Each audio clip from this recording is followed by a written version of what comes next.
मेरे बड़े भाई बाबू अग्रवाल जी, दूसरे भाई गंगा प्रसाद जी, मंच पर उपस्थित जिनके नाम गंगा भैया ने लिए, वो सभी मेरे मित्र, पारिवारिक मित्र और उपस्थित भाई और बहनों, परसों गंगा भैया ने जब मुझे बताया तो इस कार्यक्रम पे आना है, तो मैं तुरंत उनको मैंने हाँ कहा। वैसे मेरे जन्मदिन का कोई कार्यक्रम भी मैं करता नहीं और कोई कार्यक्रम में जाता भी नहीं हूं, पर मैं गंगा भैया को कभी नहीं बोल सकता। मैं अभी बाबू को बता रहा था कि जनता का प्रेम और विश्वास ये किसी भी नेता की सबसे बड़ी पूंजी होती है। एक बात जरूर है कि जो नगर सेवक बन जाता है वो पूर्व नगर सेवक बन जाता है, जो एमएलए होता है वो पूर्व एमएलए होता है, हो जाता है। सांसद भी पूर्व सांसद होता है, मंत्री भी पूर्व सांसद होता है, मंत्री भी पूर्व मंत्री होता है। पर एक बात जरूर है कि जनता का जो प्रेम और विश्वास होता है वो जिस नेता को मिलता है वो उसके जीवन की सबसे बड़ी उपलब्धि होती है। और इसलिए मैं आप सबका प्रेम जब देखता हूं तो मुझे बहुत खुशी होती है। अभी बीच में गेटवे ऑफ इंडिया के सामने हमारे आदिवासी क्षेत्र में जो मैं एकल विद्यालय चलाता हूं, उसमें हमारी 32,000 आदिवासी विद्यार्थी पढ़ते हैं और 1400 टीचर हैं। और 1400 टीचर का कार्यक्रम हुआ, उसमें एक अमेरिकन कंपनी है वीसा, उसके वाइस चेयरमैन आए थे। और जब कार्यक्रम खत्म हो गया तो चाय पानी के लिए बात करते समय उन्होंने मुझे कहा कि आपके लोकसभा कॉन्स्टिट्यूंसी में इतने स्कूलें आप चलाते हो क्या?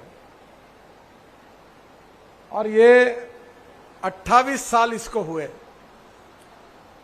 ये स्कूलें हैं एटापल्ली, चिखलदरा, मेड़घाट, अहेरी, ये पूरे ट्राइबल गोंदिया जिले के देवरी वगैरह पार्ट में है, जहां जाना भी मुश्किल है। तब मैंने उनको कहा वो मेरी कॉन्स्टिट्यूंसी नहीं है। तो बोले आप 30 साल से ये काम क्यों कर रहे हो जब आपकी कॉन्स्टिट्यूंसी नहीं है? तो मैंने कहा ये मेरी कॉन्स्टिट्यूंसी नहीं है, पर वहां के जो लोग रहते हैं, जो सामाजिक, आर्थिक, शैक्षणिक रूप से पिछड़े हुए हैं, वो मेरे हैं, मेरे परिवार के हैं, और उनके लिए, उनके विकास के लिए काम करना मेरा कर्तव्य है। तो उनका बड़ा आश्चर्य लगा कि अपने कॉन्स्टिट्यूंसी के बाहर ये काम कर रहे हैं। क्योंकि आजकल हमारे यहां अपने अपने बारे में विचार करना, यही साधारणता सबके प्रति यही भाव होता है कि अपना देखो। एक हिंदी के कवि ने अच्छी बात कही है कि वही मनुष्य है कि जो मनुष्य के लिए मरे, यही पशु प्रवृत्ति है कि आप ही चरे, वही मनुष्य है कि जो मनुष्य के लिए मरे। मुझे बहुत खुशी है कि मैं अपने राजनीति को सत्ता की राजनीति नहीं समझता। मैं सेवा के क्षेत्र में, शिक्षा के क्षेत्र में, जल संवर्धन के क्षेत्र में किसानों के लिए काम करता हूं। और मुझे बड़ी खुशी है कि अभी आप सब महिलाएं इकट्ठा हुई है। मैं साड़ियां भी बनाता हूं और मैंने एक कॉटन की साड़ी बनाई है और वो साड़ी केवल 400 रुपए में बेचते हैं। बहुत सुंदर साड़ी है। अब क्या है, कुछ महिलाओं को लगता है जब तक 5,000 रुपये नहीं खरीदी करेंगे तो अच्छी साड़ी ही नहीं होगी। तो ये है साड़ी 4,000 रुपए की, पर 400 में बेचते हैं। और एक टसर सिल्क की साड़ी बनाते हैं जिसके लिए महिलाओं को 10 दिन लगते हैं। उसका प्रिंटिंग पहले झारखंड में होता था, अभी हमारे यहाँ होता है धापेवाड़ा में।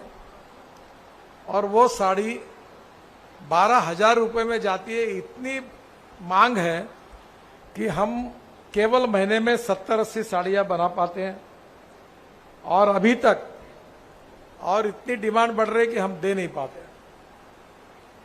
फिर जो चिंधिया निकलती है उससे कारपेट बनाते हैं। तो मैं किसी को बताता हूं ये कारपेट है, तो परसों एक को मैंने बताया, तो मैंने बोला इसकी कीमत क्या होगी, तो एक ने 40,000 रुपये बताया, दूसरे ने कहा 6,000 रुपये होगी। तो कारपेट बनता है 400 रुपये में और बेचते हैं 500 रुपये में, शायद बाबू और इन्होंने देखा है। अब ये 7,000 महिलाओं को रोजगार मिला है। और ये बात परसों एक महीने भर पहले हेमा मालिनी जी आई थी मेरे घर पर, शायद अखबार में और यूट्यूब पे भी आया था। तो उन्होंने जब साड़ियाँ देखी तो मैंने उनको कहा कि ये धापेवाड़ा के प्रोजेक्ट के इनॉग्रेशन के लिए आपको आना है। तो बोले आप जब कहोगे मैं आऊंगी। और उन्होंने 6 साड़ियाँ लेकर वो गई, इतनी उनको पसंद आई, वो टसर सिल्क की। और एक फिल्म एक्ट्रेस आई थी रवीना टंडन, आप जानते हैं ना वो बोली मैं भी आऊंगी। और अगले महीने में धापेवाड़ा में इस प्रोजेक्ट का लॉन्चिंग है। 5 गांव में हम दरिया बनाते हैं, और इसी प्रकार का अब वाशिम में बनाने वाले हैं। और ये प्रोजेक्ट से अभी तक 7,000 महिलाओं को रोजगार मिला है। और अब मैं कोशिश कर रहा हूं कि 25,000 महिलाओं को इससे काम मिले। तो मुझे लगता है कि आप भी यहां कुछ शुरू करिए।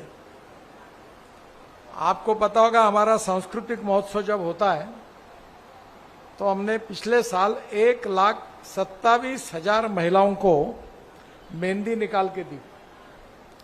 तो मेहंदी निकाल के दी तो करीब 650 लड़कियां ऐसी थी जो उत्तर नागपुर और मध्य नागपुर में मुस्लिम और दलित समाज की थी, जिन्होंने ये काम किया। अब उनका स्किल ट्रेनिंग सेंटर शुरू किया है। हम लोग 100 रुपये खासदार सांस्कृतिक महोत्सव समिति की ओर से देते और 20 रुपये महिलाओं से लेते थे और 100 रुपये उसको देते थे। तो 1,28,000 नागपुर के महिलाओं ने वो निकाली। अभी फिर से जब दुर्गोत्सव शुरू हो जाएगा, शारदोत्सव, तब आपके मंडल में आकर ये कार्यक्रम हम करेंगे। तो ये एक बहुत बड़ा रोजगार निर्माण है।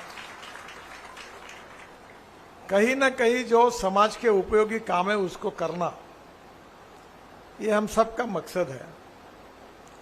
मैं ज्यादातर किसानों में काम करता हूं, जल संवर्धन में। अभी एक कार्यक्रम हुआ सुरेश भट्ट में, करीब 5,000 सरपंच गांव के आए थे, नाना पाटेकर थे।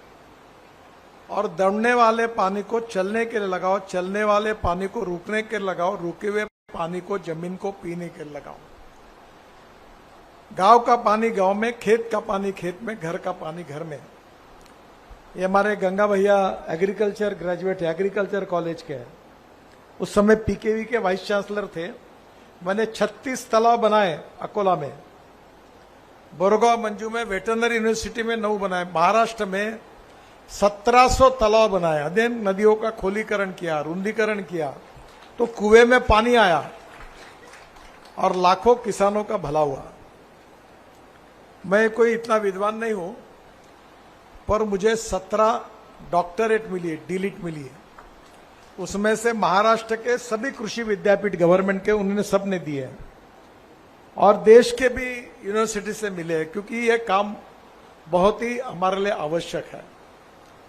जहां पानी नहीं मिलता, वो लोग पानी के लिए महिलाओं को दूर से पानी लाना पड़ता है। पर यह करने से इतना फायदा होता है कि मेरे घर पर धापेवाड़ा में वहां पानी नहीं है, वो डार्क जोन है। कलमेश्वर, सावनेर, वरुड़, मुर्शी और काटोल, नरखेड़, यहाँ पानी नीचे चला गया। अब वहां बड़े प्रमाण पर यह कार्यक्रम शुरू किया है। और मेरे यहां जब मैंने चंद्रभागा नदी है धापेवाड़ा की, उसका खोलीकरण रुंदीकरण किया और कुछ नालों का किया, तो मेरे खेत में 1 घंटा मई महीने में 3 हॉर्स पावर का पंप 1 घंटा चलता था। अब मेरे यहां 3 कुएं हैं और 7.5 हॉर्स पावर के 3 पंप है और 8 घंटे चलते मेरा पूरा 60 एकड़ सिंचन हो गया, 60 एकड़ का इरिगेशन हुआ। और मेरी खेती भी देखने लायक है, आप जरूर आइए। 1 किलो का प्याज हुआ मेरे यहाँ ऑर्गेनिक, वो यूट्यूब पर आया था। 1 किलो 300 ग्राम का बैंगन हुआ। ये जो सब्जी आप खा रहे हैं ये सब केमिकल फर्टिलाइजर और पेस्टिसाइड्स के खाते हो, जिसके कारण कैंसर होता है। अभी हमने 5 ऑर्गेनिक फ्रूट वेजिटेबल के दुकान शुरू किए नागपुर में। 2 मनीष नगर में पूर्ति सुपर बाजार में एक बाजू में है और एक राणा प्रताप नगर चौक में। और मेरी इच्छा है कि और जगह पर खोले और जो किसान केमिकल फर्टिलाइजर और पेस्टिसाइड का यूज नहीं करेंगे उन्हीं की सब्जियां लाकर डायरेक्ट आकर वो बेच पाएंगे। अभी होटल रेडिसन के बाजू में हमारे एग्रो विजन की बिल्डिंग बन रही, वहां 8000 स्क्वायर फुट का दुकान बन रहा है, जहां किसान खुद अपनी सब्जी लेके आएगा, खुद भाव तय करेगा, लोग खरीद के जाएंगे और उसको केवल 10%, क्योंकि एयर कंडीशन दुकान है, उसका खर्चा है, ना दलाली ना कुछ, उसको मिलेगा और लोगों को शुद्ध स्वच्छ सब्जियां मिलेगी।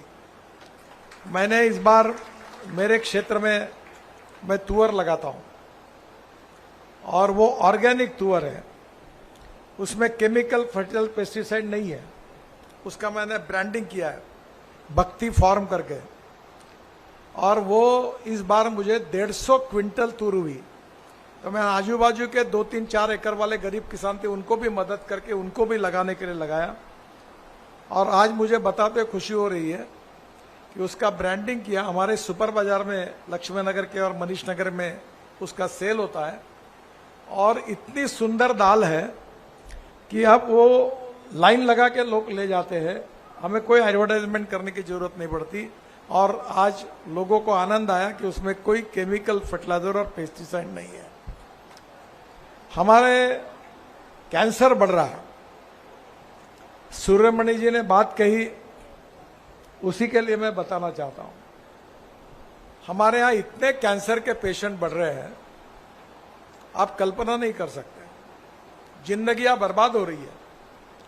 ये कमाल टॉकीज चौक पर मैंने मेरी मां के स्मरणार्थ एक डायग्नोसिस सेंटर खोला है और एमआरआई अगर लेना है तो 18,000 रुपए देने पड़ते हैं। वहां एमआरआई 1200 रुपए में होता है। लाइन लग 6 दिन की वेटिंग लिस्ट है। गरीब लोग आते हैं। डायलिसिस अभी मेरी इच्छा है कि 50 रुपए में हो जाए। फुकट में दे देना चाहिए, थोड़ा बहुत लेना चाहिए, नहीं तो फुकट का महत्व नहीं रहता लोगों को।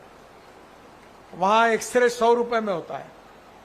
काफी सुविधा है। लाइन लगा के 6-6 दिन की वेटिंग लिस्ट है।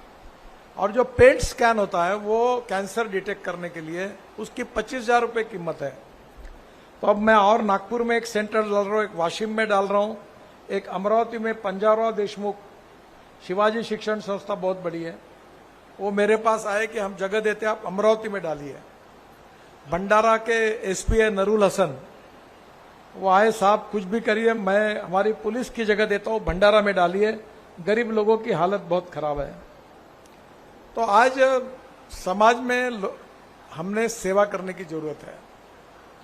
और विशेष रूप से जो गांव में लोग बसते हैं वो गरीबी, भूखमरी और बेरोजगारी का शिकार बने हुए हैं। और विज्ञान जो है ये हमारी गरीबी को दूर कर सकता है, जो बाबू अग्रवाल सबको सिखा रहा है। विज्ञान बहुत महत्वपूर्ण है। सरकार और भगवान दोनों पर हमारा विश्वास होता है, पर दोनों से इंपॉर्टेंट है हमको अपना विकास करना है। कोई आता नहीं, ये कड़वा सच है।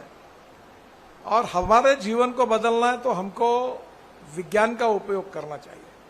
मैं ऐसे बहुत से प्रोजेक्ट करता हूं जो सेवा के हैं। और आजकल मैं कोई मेरे व्यवसाय धंधा में नहीं, तो बेटों को दे दिया मैंने, मैं यही काम करता हूं। और मुझे ध्यान में आया कि पैसे की कोई कमी नहीं है। अब ये सब प्रोजेक्ट पकड़ के टोटल टर्नओवर 2,500 करोड़ का हुआ और 20,000 लोगों को रोजगार मिला है। मैं ये काम करता हूं। ये जो गाड़ी की बात की सूर्यमणि ने, ये बहुत इंपॉर्टेंट, मेरी टचिंग टू माई हार्ट। मैं 2004 से इसके लिए पागल बना हूं। इस देश में जो प्रदूषण हो रहा है 40% प्रदूषण के लिए मैं जिम्मेदार हूं। मैं ट्रांसपोर्ट मंत्री हूं और जो तुम्हारी तबीयतें बिगड़ रही है और तुम डॉक्टर को बिल दे रहे, इसके कारण ये पेट्रोल, डीजल और गैस है। और इसलिए मैंने ये तय किया कि इस देश का किसान अन्नदाता नहीं ऊर्जादाता बनेगा। ऊर्जादाता नहीं ईंधन दाता बनेगा। ईंधन दाता नहीं बिटुमिन डांबर बनाएगा और डांबर दाता नहीं हवाई ईंधन दाता बनेगा, हवाई जहाज चलेगा। और हवाई ईंधन दाता नहीं वो हाइड्रोजन बनाएगा, हाइड्रोजन दाता बनेगा। तो आपको सुनने में लग रहा है कि कोई, एक तो नेता लोग ठोकराड़े मारते हैं सब तो लोगों का विश्वास नहीं बैठता। मैं उनमें से नहीं हूं। ये सब बातें सिद्ध हो गई। आज जो मैं जिस गाड़ी में बैठकर आया हूं बाहर, ये टोयोटो कंपनी की इनोवा गाड़ी है और गन्ने के जूस से, मोलाइसेस से, राइस से, मक्के से और परली से, जिसको हम ये हमारे यहाँ तनस कहते हैं, बाम्बू से हम इथेनॉल बनाते हैं और वो इथेनॉल की गाड़ी है। इसमें 65 रुपए लीटर का इथेनॉल है और चलते चलते 60% बिजली तैयार करती है। तो मेरी टोयोटो की जो इनोवा गाड़ी है, इसका पेट्रोल डीजल की तुलना में जो एवरेज आता है, तो पेट्रोल का रेट आता है 25 रुपए लीटर। अभी तुम जो पेट्रोल की गाड़ी चला रहे, उसके लिए अगर आप 20,000 रुपए महीना खर्चा कर रहे हैं, तो ये गाड़ी के ऊपर आपका खर्चा 8,000 रुपए होगा। और अभी 4 तारीख को मारुति सुजुकी कंपनी की पर्यावरण दिन के उपलक्ष्य में दिल्ली में मैं उनकी गाड़ी लॉन्च कर रहा हूं। मैंने बजाज कंपनी की मोटरसाइकिल लॉन्च की है जो सीएनजी पे चलती है। ये नागपुर महानगर पालिका का अभी अगले महीने में उद्घाटन हो रहा है। हमारे कचरा जो है ना, आप फेंकते हो, उस कचरे को सेग्रीगेट करके प्लास्टिक, ग्लास और मेटल को अलग करके जो कचरा है वो बायोडाइजेस्टर में डाल के गैस तैयार हो रहा है, सीएनजी, 28 टन पर डे। और वो सीएनजी पर नागपुर की गाड़ियां चलेगी, बायो सीएनजी पर। हमको पेट्रोल डीजल की जरूरत नहीं पड़ेगी। आपके टॉयलेट में आप पानी डालते हो, आप जो पानी डालते हो उससे भी हम पैसा कमाते हैं, महानगर पालिका। मैं 10 साल से आप जो पानी डालते हो उसको शुद्ध करके बांडेवाड़ी में मैं कोराड़ी और खापर खेड़ा के महाराष्ट्र सरकार के प्लांट को हमारी महापालिका देती है। साल के 300 करोड़ मिलते हैं, 300 करोड़। और अब ये विज्ञान की बात है, इसलिए मैं भी प्रयोग करता हूं बाबू जैसे। मैं एग्रीकल्चर में ज्यादा करता हूं। तो मैंने, आप देखने के लिए आइए, मैंने ये जो प्लास्टिक की वेस्ट थैलियां है, इसका तेल निकाला है और मैं 5,000